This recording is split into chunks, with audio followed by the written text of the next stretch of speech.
ಮಹಾಲಿಂಗಪುರ ಅಪ್ರಾಪ್ತೆ ಮೇಲೆ ಲೈಂಗಿಕ ದೌರ್ಜನ್ಯ ಆರೋಪ, ಜನಪದ ಗಾಯಕ ಮ್ಯೂಸಿಕ್ ಮೈಲಾರಿ ಸೇರಿದಂತೆ 7 ಜನರ ವಿರುದ್ಧ ಪೊಕ್ಸೋ ಪ್ರಕರಣ ದಾಖಲೆ.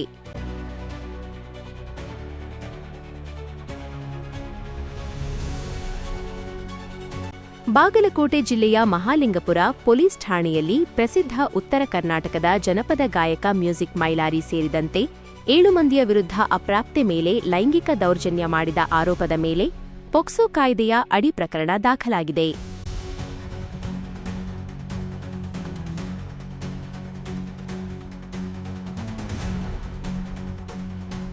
ಅಕ್ಟೋಬರ್ 24, 2025 ರಂದು ಚಿಕ್ಕೋಡಿ ತಾಲೂಕಿನ ಜಾಗನೂರು ಗ್ರಾಮದಲ್ಲಿ ನಡೆದ ಹನುಮಂತ ದೇವರ ಓಕುಳಿ ಕಾರ್ಯಕ್ರಮದ ವೇಳೆ ಊರಿನಲ್ಲಿ ಆಯೋಜಿಸಿದ ಆರ್ಕೆಸ್ಟ್ರಾದಲ್ಲಿ ಮೈಲಾರಿ ಹಾಡಲು ಬಂದಿದ್ದರು.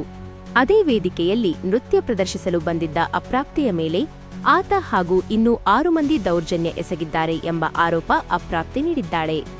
ಅಪರಾಧ ನಡೆದಂತೆಯೇ ಆರೋಪಿಗಳು ಅಪ್ರಾಪ್ತೆಯ ವಿಡಿಯೋ ದೃಶ್ಯಗಳನ್ನು ಚಿತ್ರೀಕರಿಸಿದ್ದಾರೆ ಎನ್ನುವ ದೂರು ಕೂಡ ದೊರೆತಿದೆ.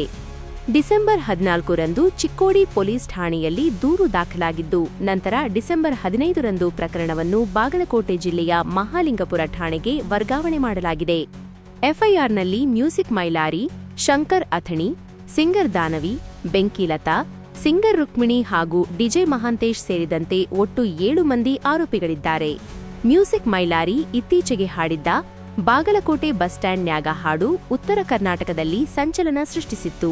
ಪೊಲೀಸರು ಪ್ರಕರಣವನ್ನು ತನಿಖೆ ಹಂತದಲ್ಲಿ ಇಟ್ಟುಕೊಂಡಿದ್ದು, ಆರೋಪಿಗಳ ಬಂಧನಕ್ಕಾಗಿ ಕ್ರಮ ಕೈಗೊಂಡಿದ್ದಾರೆ. Public first news Kannada.